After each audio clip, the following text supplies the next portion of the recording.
Have you ever wanted a commander that's a little unassuming at first, but once you dig deeper, the possibilities become endless? Well, all hail the Meep.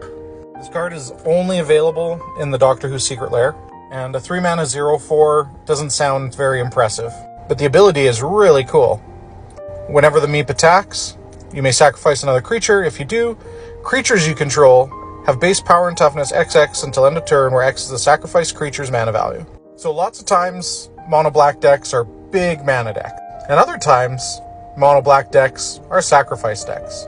This is a big mana sacrifice deck, and what we're looking for, big creatures that bring other creatures with them, or big creatures that have some sort of cost reduction, like Shadow of Mortality. This is a 15 mana spell, but you're very likely going to pay 2 mana for it, and that is the kind of thing that's going to end games for you. A couple of the other big finishers you could play in this deck include Abhorrent Overlord. When it enters, you make a bunch of black harpies equal to the devotion you have, and that is just nuts in this deck. You can also play Underworld Hermit. Same idea, but this one brings squirrel tokens with it.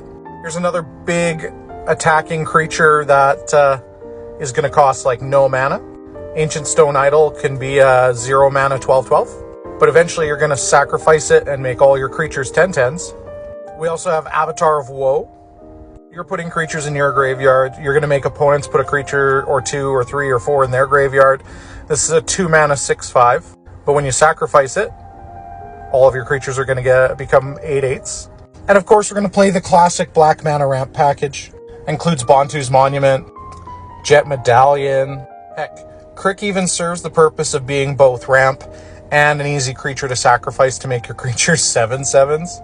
Maybe we want to get those creatures back for really cheap from our graveyard. That's a nice synergy. So Whip of Erebos fits perfectly here. You can even really lean hard into that and play Entomb. And reanimation strategies fit with that nicely as well. So we've got Persist, we've got Reanimate. You could play Necromancy or Animate Dead as well. And little tokens that you don't really care a bunch about turn into treasure fodder for Warren's Soul Trader. If you don't like paying mana for things, you can play Bolas' Citadel and just pay life instead. And we can finish it off with some free reanimation with Virtue of Persistence. I didn't think there was going to be a lot here initially, but boy was I wrong.